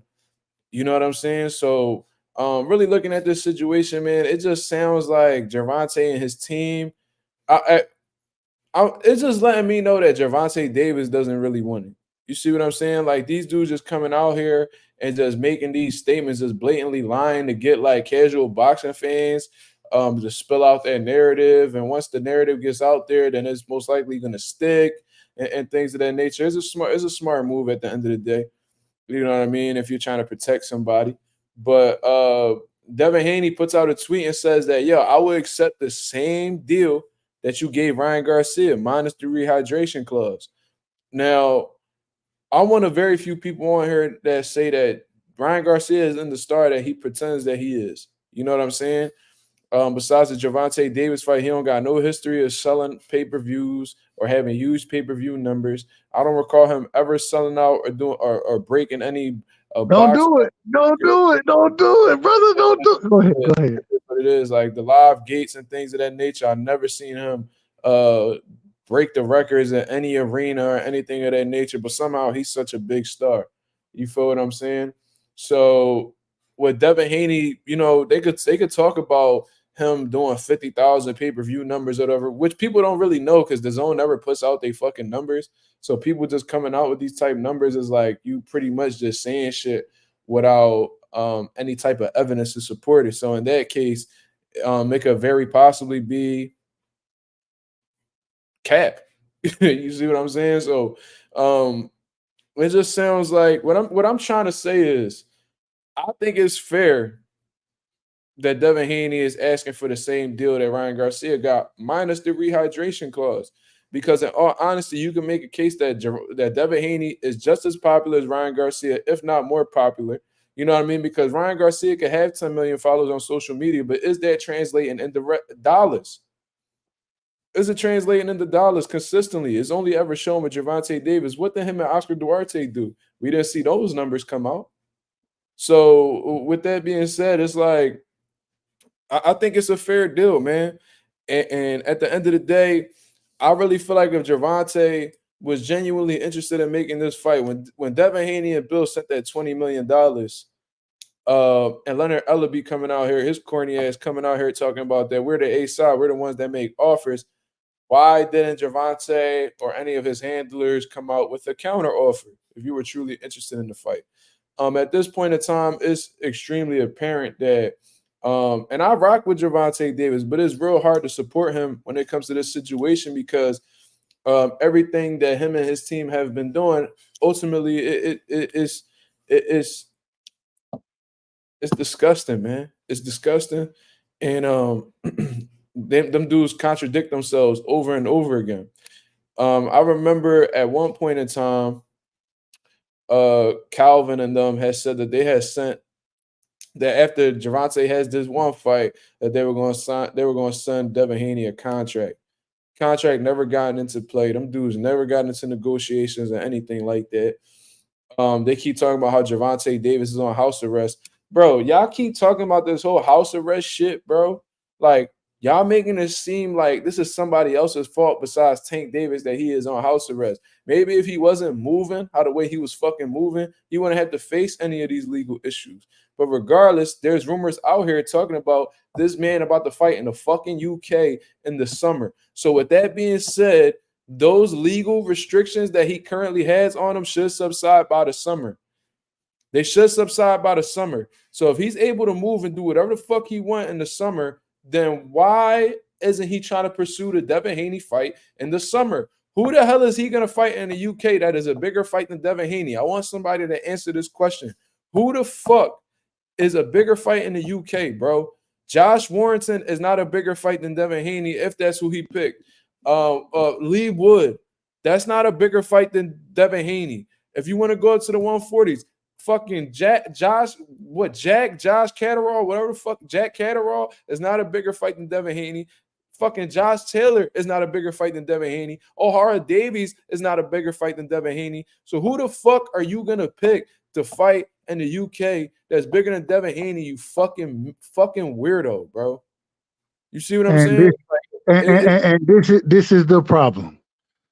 Everything that you just brought up is the problem. Ain't no way you can sit here and sell us that and what they're gonna tell us is, oh, y'all won't Tank to fight. No, we won't Tank to fight the best. That's it. And then when you say that, they try to play it like you hating on Gervonta Davis. They so content with him fighting guys that we don't want to see him fight. Guys that we already know he gonna fucking spark, bro. I don't want to see him fight Isaac Cruz. We already know what's gonna happen to him. Who the fuck? But that's what you gotta be used to. You gotta be used to it. And the reason you gotta be used to it is because this isn't anything new. It's not new. You know what I'm saying? We sick of the old, so the new got to come in at this point, bro. Like it's frustrating. But the thing is you come in with. I tell you all the time, the individual. If I jump on your panel, the reason I jump on your panel is because I think you got a good boxing mind. That's why I like to rock with you. You know what I'm saying? Some of the other individuals I rock with them because they got great boxing minds, and anybody who knows anything about boxing understands this. They stalling Devin out. And the reason they stalling Devin out is because if they don't stall him out, they don't believe. And maybe I do believe this. I think Tank believes that he beats Devin. I think everybody that he not acting like it, bro. He not. Hold on, real quick. The way he be talking, bro, he sound like he's scared. Like he sounds scared. Hold on. I'm gonna get to that. I think Tank believes he beat Devin. I think everybody Tank rock with understands the challenge that Devin brings.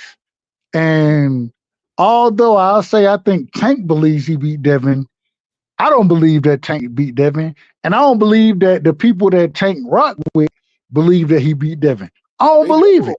They don't. I don't believe it. They don't. They give you every reason to believe that they don't. Bro, Coach Calvin was just over here doing a fucking interview. I just heard it a couple days ago. He's talking about why would we fight Shakur if he's not gonna let us do what we do? Like what? So you mean to tell me that y'all not optimistic about fighting Shakur? Y'all not optimistic about fighting Devin Haney? So y'all just content with not fighting these motherfuckers. Gervonta said before he retired, he gonna fight both of these motherfuckers. Meanwhile, his team acting like they don't want them type problems because Shakur Stevenson giving you some type of movement. They don't believe, bro. They don't believe it. The way me and you believe in Tank, and this is the craziest thing about it. I got Devin being Tank. I got Devin being Tank. I got Shakur being Tank. I got both of them being Tank. Okay. They don't believe the way I believe in the reason I got if Tank knocked both of them out, I ain't got no problem with it. I will be on your show and give Tank all the credit in the world. At the same time, they don't believe the way I believe. And that's the scary part about it. Y'all the niggas who training with this man, y'all in the corner with him, y'all representing them. And I could get up here and say that Devin gonna beat Tank and y'all still don't make the fight happen. I can say Shakur gonna beat Tank. Y'all still not looking to make the fight happen. No, I'm looking at y'all. I'm looking at y'all. I ain't looking at nobody else but the individuals who not trying to make the fights happen. Because if Tank knock both of them niggas out, guess what? I'll be right up here saying I picked Earl Spence to beat Bud Crawford. Me too. When Bud put hands on that man, get what I said? I was wrong. I was wrong. Bud put hands on that man. He made it a little easy. I said all of that. Now, I mean, I just don't understand it. I'm a boxing fan. I love seeing the best fight the best, and at the end of the day, I'm gonna give credit what credit is due.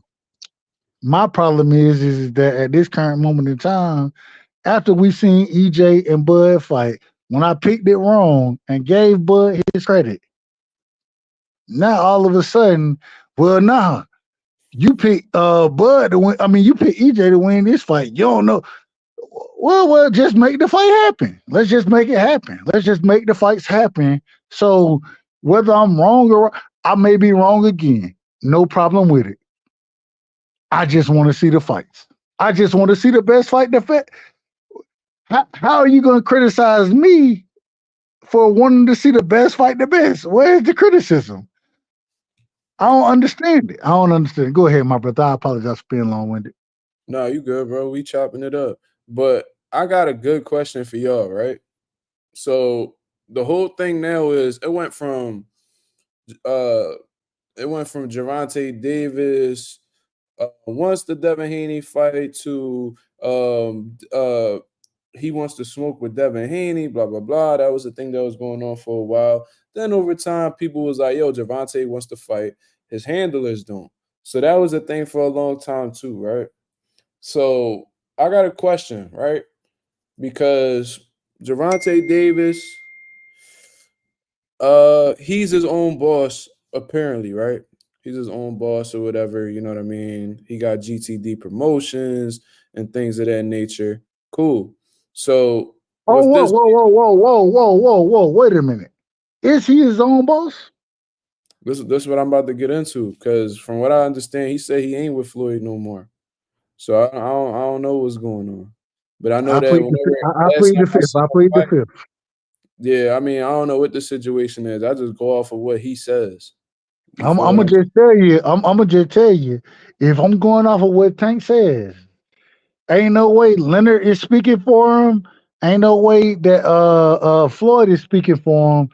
And all of a sudden he fall right back into what they speaking on. All right. Maybe Tank is speaking for himself. I don't know. We got to see what happens. We got to see what happens. That's the thing, right? When you are this guy that claims isn't with Floyd anymore, and you work directly with Al and things of that situation. All right, cool. So at the end of the day, these dudes are your advisors, right? They're your handlers. So they pretty much got a handle on your career. But ultimately, if you're your own boss, like in the Earl Spence situation, the only thing they could really do is give you advice, right? They advised Earl Spence to not fight Terrence Crawford and to fight Keith Thurman. Keith Thurman told you he had his half of the contract signed. Earl Spence was the one that was like, yo, that's not what we doing. I don't want this fight. Y'all need to get me this fight with Terrence Crawford and make the fight happen by any means necessary. Terrence Crawford came out and admitted that as well. And that's why he was so appreciative of Earl Spence for the opportunity, because at the end of the day, that fight wouldn't have happened if Earl wasn't persistent on it. Because if he would have left it to his handlers, that fight would have never have happened. You feel what I'm saying? Made the fight. EJ made the fight. EJ made the fight. So this is what I'm getting into. If Terrence, from what I believe, Gervonta Davis is in a similar situation. You got the same people, same Al Heyman. You know what I'm saying? Why is it that Gervonta Davis doesn't take this similar approach where he's like, yo, I'm not fighting Isaac Cruz. I'm not fighting Ryo. I'm not fighting Frank Martin. I want to fight Devin Haney. He made it clear he don't give a fuck about the weight. He said that in his last tweet that he wasn't going to fight, that he said, oh, I beat up on Sean Porter in sparring. Why you think I care about weight? So if that's the case, get that boy Devin what he looking for. You know what I'm saying? Which is the fight. make it by any means necessary, and really stand on your business and be like, yo, I appreciate y'all giving me this advice, but I feel like this is what's better for my career. Y'all work for me, so make this happen. Tank don't care about that. Tank already been poisoned. So is it his handlers? So is it his Hold handlers? on. Is it his handlers that are blocking Hold on. I'm gonna get to his handlers. I'm gonna get to it. Tank don't believe it. You know what I'm saying? And the reason Tank don't believe it is because, like you brought up, his handlers don't believe it. What they're gonna tell Tank is that well, we got this fight for you, this fight for you. You ain't gotta fight Devin. You ain't gotta fight him. When us as fans, we saying no. That's what we want to see. We want to see you fight Devin. We want to see you against the best the same way we want to see Devin against the best. We think you the best, Tank. We think Devin is the best. We want to see the fight. What his handlers are telling him, and it's interesting. It's very interesting because if you listen to how Tank talk about his handlers, at one point in time he disagreed with them, but when it comes down to certain fights, then he agrees again. He agrees. Watch Tank movements. And this is the nonsense that we seeing. What it comes down to is that Tank's team understands who Devin is, and they understand the style that Devin brings. And they understand that I picked Devin. Once again, I picked Devin to beat Tank. So everything I'm saying is biased. Everything I'm saying is biased. And I want you to take that in consideration, my brother. Make sure you criticize me for being biased for Devin, because everything that Tank is saying, it comes down to making the fight with Devin. That's what it comes down to. And if you're gonna tell me Devin ain't sent you a contract, well, no, Devin can't send you a contract according to Leonard. Can't nobody send you a contract. You got to be the one sending contracts out. And the problem is Tank ain't sending contracts out. He ain't been on that responsibility. You know what I'm saying? He ain't been living up to that responsibility. So it is what it is. I apologize for being long-winded. I apologize. Are you good? Now, Jibo says, nah, y'all really think Tank ducking. That's crazy. Now, okay, so if that's the case, what do you think it is, Jibo? What do you think it is? What do you believe your reasoning is behind Gervonta Davis not wanting to fight Devin Haney? If Tank really wanted to fight Devin, why haven't he's the ultimate A side? Leonard Ellaby done told us. Hold on, real quick. Leonard Ellaby told us that y'all can't send us a contract. So why Tank ain't the individual that's being held to the muscle of sending contracts out? Why we ain't holding Tank to that accountability? That's my question. Go ahead. I apologize. I just want to know what Jibo thinking. That's all I want to know. What's your reasoning behind it? What makes you think that what we saying is crazy? Because they told y'all on the Rise podcast. First of all, yo, this is what y'all gotta understand. Them motherfuckers that's on the Rise podcast, they have nothing to do with what the fuck Gervonta Davis' business is. They're his trainers at the end of the day. From what I heard, one of them niggas that's the host of them Rise podcast, that nigga be holding Tank spit buckets, so he don't got no business talking about the business of boxing. Calvin Ford gets fucking Gervonta Davis ready for the fight. You know what I'm saying? He's a trainer. He has nothing to do. He's never in those rooms discussing purses or splits or anything of that nature. You feel what I'm saying? So they shouldn't even be speaking on shit that they don't know nothing about. You feel me? Now, in terms of that whole situation, if it's about money, how they claiming it is, why Gervonta Davis didn't even want to entertain that Saudi Arabia offer? Why is that? If you this guy who could travel to the UK to fight, what's so far-fetched about going to Saudi Arabia and entertaining a big Zuma. I'm calling you Zuma moving forward. Zuma, you got to stop this, man. You got to stop this. You're being too logical. You're asking too many logical questions, And what's gonna happen is niggas gonna start running from the panel, and they're not gonna jump on to answer the question. They just gonna leave. You can't be that logical, brother. You can't be that logical because this is the individual we dealing with. Watch what I tell you. Watch what I tell you. It's crazy, bro. It's about money. It's about money. What about the money? Is we talking about the splits? Because Devin Haney just said that he'll take the same deal that Ryan Garcia did. If y'all gave Ryan Garcia that deal, why isn't Devin Haney worthy of receiving the same deal? He just don't want to do a rehydration clause. I think that what is that the issue now? So it's not about money. Is it about the rehydration clause? Y'all scared that Devin Haney gonna go up to 165 and then be too big for little Tank? Like what's the situation? If Gervonta Davis is such this big puncher and he's one of the best finishers in boxing and things of that nature, he got one of the highest knockout ratios in the sport of boxing amongst champions, then why is it such a issue that somebody who seems to be pillow-fisted is fighting at 165 the night of the fight? Hold on. Let me ask a couple questions real quick. I gotta ask you a couple questions because you're biased. You biased according to these people. Is Devin Haney when you bring up what you're bringing up? Did Devin Haney have to make weight at 140? Yes or no? Yeah. Say it again. I said, yeah. You said that he has to make weight at 40, yeah. Did he make the weight at 40 to fight against Regis Prograis? Did he make the weight? Yeah. Okay. Has Tank fought at 140? Yes.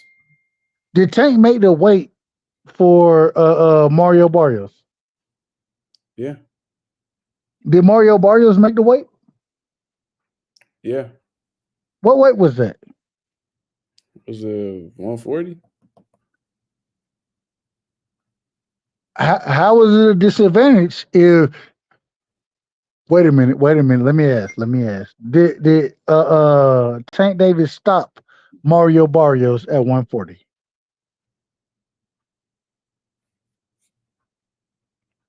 Say that again. I'm sorry.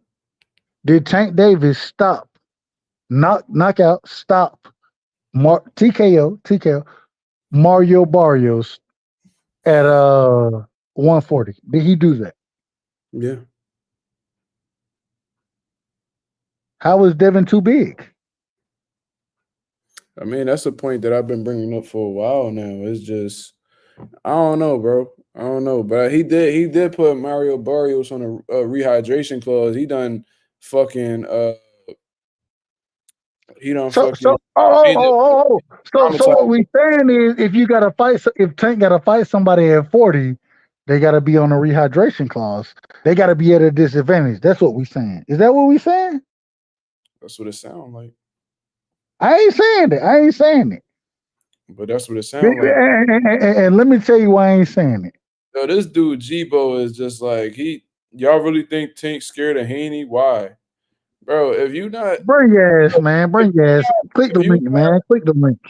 Bro, if you not like doing your research, bro, and you just don't want to face the facts, that's on you, bro. Like all the information is there for you to read into yourself. You know what I mean? And there's legit Gervonta Davis fans on here. They can't justify the reasons why he moving how he moving. Like there's so many things, bro. There's so many things. You feel what I mean? We would love for the brother to click the link to come up here and to give his opinion. I didn't and Mazuma, I ain't rock with you that long. But in my opinion, I think that you welcome all opinions. Hell, you want to hear individuals who disagree with you. Am I wrong about that? If they got legitimate reasons why, yeah. If niggas is on here chatting just because they Gervonta Davis fans, I really don't want to hear it for real. Like if you're not coming up here with like legitimate facts or proof why he not shook, or you know what I'm saying? Did me and you agree from the beginning on our topics? He said, "Say why though, Mazuma? Teach me, bro. Bro. You just gotta watch the videos, my brother. Like that, the information is Man, no, man. Click the link, man. If you want to get taught some shit, click the link and come give your opinion. I'm And not then repeating myself, bro. I even this I is even gave ridiculous. a lot of the reasons just here on this live. If you need to rewind back, then feel free to This do is that. ridiculous, man. It's ridiculous. I got the videos on my channel that's speaking about every single situation, bro. You can just look through, you know what I'm saying, click them Johns, and you know what I'm saying, if you really want to learn something, then you could learn from the videos that's provided on my Hey, channel. I'm gonna tell you, brother. I gotta catch something that I disagree with you on. I gotta catch something I disagree with you on, so I can get up here and argue with you.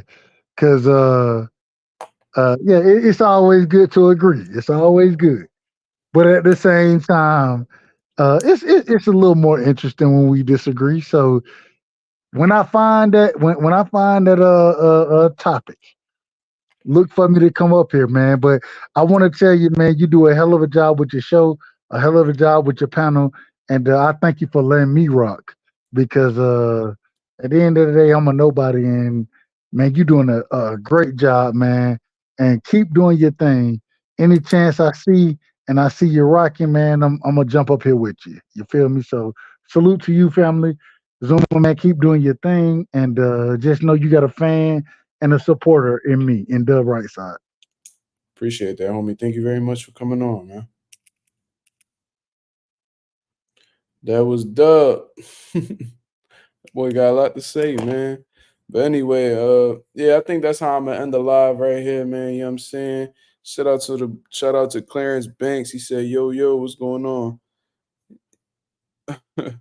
But yeah, Gbo kind of trolling low key, man. He said ain't no hate. Yeah, I know it ain't no hate, man. You ain't coming off hateful in no type of way. Cause if that was the case, you know what I mean? I got them wrenches in the building, you feel me? But it's all good, man.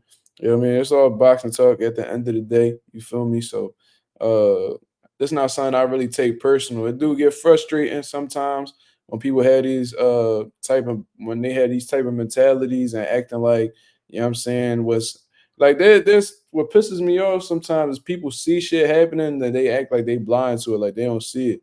They try to disregard it. You feel what I'm saying? And I ain't one of them type dudes. Like I hold everybody accountable. Even if I have, he says I own my opinion. I guess. I mean, yeah. Yeah. I mean, yeah, whatever, that's your prerogative, bro. Whatever you feel is going on, that's your prerogative to hold that. You know what I'm saying? It is what it is, bro. Ain't nothing much I really gotta say about that. But yeah, I mean, I hold everybody accountable. Everybody that's in my circle, you know what I'm saying? Some of my favorite fighters, bro, it's never coming from a disrespectful standpoint, bro. It's just I see what I see and I call it out. And if I turn out to be wrong in the long term, or if some other information come out that proves that what I'm saying is wrong, I got no problem coming on here and apologizing for it. I'm a man. You feel what I'm saying? So I don't got no problem. I take accountability. You know what I mean? A lot of these dudes don't do that. But nowadays with these boxers, and that's pretty much the reason why, bro. I'm gonna tell y'all something, bro. Like, I don't really flaunt it. Like, I don't really be flexing it and shit like that, but I'm very connected with the boxing world. You feel what I'm saying? I'm gonna tell y'all this. I was supposed to do an interview, and this isn't boots, so I don't need nobody saying that or Bozy, anything like that. We're gonna get that done eventually. You know what I'm saying? But there's been people that I've locked interviews in with. You know what I'm saying? They redirect me to their publicists and things of that nature, or one of their promoters, or somebody that works for the promotional company. And they've literally told me, oh, yeah, we don't have a problem with you doing an interview with him. This looks like a pretty good channel. You get pretty good views. But how about if you make more videos speaking good about blank, or speaking good about this promotional company, or I don't really see you speaking on uh fighters from this promotional stable. Why don't you just work on that and then maybe we'll talk? I'm like, what, nigga? Man, fuck you, nigga. The fuck I look like tap dancing for you, nigga, especially These motherfucking colonizers, man, you got me fucked up, nigga. Fuck is you talking about? So a lot of these interviews, and I never even spoke about it like in the group chat and shit like that, but I literally have access to just about everybody in the boxing world. But because I don't kiss their ass or I'm not glazing niggas, you know what I'm saying? They don't want to do an interview with me. Or they see my DMs and they act like they don't want to do the interview. I'm not going blanket, bro. I'm not going blanket. I don't know who watching or, you know what I mean? Nah, I ain't doing none of that. It is what it is. Yeah, I mean, those who close to me, they know what's going on, though. I don't really got to provide all that information. But there's well-known people in the boxing world. Like, who you know that got, who had just like 1,000 subscribers doing interviews with Bomac? You don't really see that. You know what I mean? And Bomac was one of very few people who didn't request that I do something for him. He said, okay. And we locked it in. Breadman didn't request that I do anything for him. He ain't told me to tap dance for J-Rock or Caleb Plant. He said, when you want to do it? Locked in the interview. Bill Haney, I didn't even talk to him. I ain't have his number at the time. You know what I'm saying? And he just hopped on the live and chopped it up with us for about 45 minutes. You know what I mean? So, yeah, like the reason why I could have been got all these guys on this channel. I could have really played it like, you know how Mill City be playing it, bro? I could have definitely, you know what I'm saying, locked in those interviews and had my channel to a bigger place. But one thing I'm not going to do, bro, I ain't tap dancing for nobody. It's either you going to give me the opportunity to conduct this interview or we not doing it at all. I ain't one of these dudes that got a glaze for a press credential or nothing like that, bro. I'm established. Like I could get into these fight events with my own money, or I could speak to somebody, you know what I mean, behind the scenes and get in there for free, just like these other media dudes. I don't need a media pass, bro. You feel me? So it is what it is, bro. I stand on what the fuck I be saying, and I don't got no problem telling no fighter during the interview or in person, nothing like that. It is what it is, bro. So I just wanted to say that. I be having people ask me, yo, why you don't got this dude on the channel? Why you ain't, bro? Trust me. These dudes that be acting like they bosses and can't nobody, bro. These dudes are completely controlled.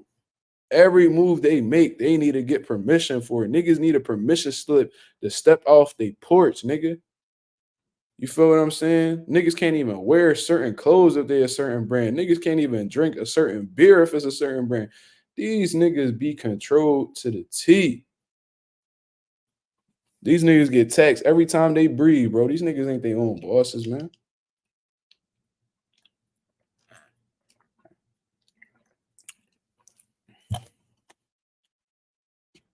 It is what it is, bro. I'll tell y'all this. I don't even got these big, bro. I'm not really a YouTuber. It just so happened to be that I attracted like a lot of subscribers just speaking boxing, bro. I was doing this for free. Look at my videos, bro. Look at my oldest videos. I got videos from 8-9 years ago speaking about boxing. It's just something that I enjoy doing. It's a hobby. I'm a boxing enthusiast. That's what I do. You know what I mean? It just so happens that just being on Southpaw channel and shit like that, people had a high demand of me and asked for my opinions, and that's why y'all here right now. I don't care if I'm not one of these dudes that, you know what I mean, that's gonna be TMZ with this shit and be like, oh shit, Rolly dropped his championship belt. Check out this video, guys. Or, oh man, yo, Gervonta Davis got another diamond on his tooth. Man, go look at this shit. I'm like, bro, I don't give a fuck about none of this shit. A lot of these fighters that people, oh, what do you think about this Billy dude? I don't give a fuck about him. Real shit. I'm gonna talk about what the people want to talk about, and that's it. I don't care if this channel stay at 2K subscribers forever. That's cool. You know what I'm saying? This little money that I'll be getting off here, bro, this shit go in my son bank account. Straight like that. My 7-month-old son. It goes right and says, this money that I grab from here, if it's not being invested, like I bought this MacBook with a couple of, with most of the money I got off this YouTube shit, stash it, you know what I mean, invest. But the little bit of money that, you know what I mean, that's get put to the side, bro, that shit goes straight to my son bank account, man. It is what it is. You feel me? This nigga said Tank versus Mark favorite juice on pay-per-view. Yeah, that nigga might, yeah. Yeah. That nigga might fight this motherfucking cranberry apple juice and shit. He gonna put a rehydration clause on that motherfucking juice too. You can't pour no more. You can't pour no more than 8 ounces a day after the weigh-in. You know what I'm saying? But yeah, that's pretty much my live, man. I went on a little spill that I shouldn't even gotten on. Niggas know too much already as it is. But this nigga Slime said that's dead ass my favorite. Nigga, everything your favorite juice, you big wide back motherfucker. Fuck is you talking about, nigga? You like everything under the sun, nigga. Everything your favorite, nigga. Big old cholesterol, fucking elevated cholesterol having ass nigga. You know what I'm saying? Fuck you talking about, nigga. Nigga talking about, that's my favorite. Yo, bro, that's my favorite. Oh, you drinking apple juice? Yo, that's my favorite. Slime. Chill out. Chill out. Anyways, I'm gonna get up out of here. These niggas about to cook me in the group chat. It is what it is, man. I'm gonna get up out of here. I'm gonna catch up on some Z's, my nigga. That's why your juice ashy, nigga. Yeah, nigga, in the back of your knees, ashy. And you got stretch marks on the back of your neck, nigga. Fuck you talking about? Big old long titty ass nigga. I'm gonna get up out of here, bro. This shit ain't getting monetized. It is what it is, man. Shout out to Mazuma Nation. Shout out to the mob. I'm out of here, man. Peace. Oh shit, hold up. This shit, hold on. This end stream don't want to fuck. Hold up. Y'all niggas hacked my motherfucking stream. What the fuck going on? Yo, what is going on? Oh no, we ain't gonna do this. These niggas don't want to let me leave. Hold up. What the fuck?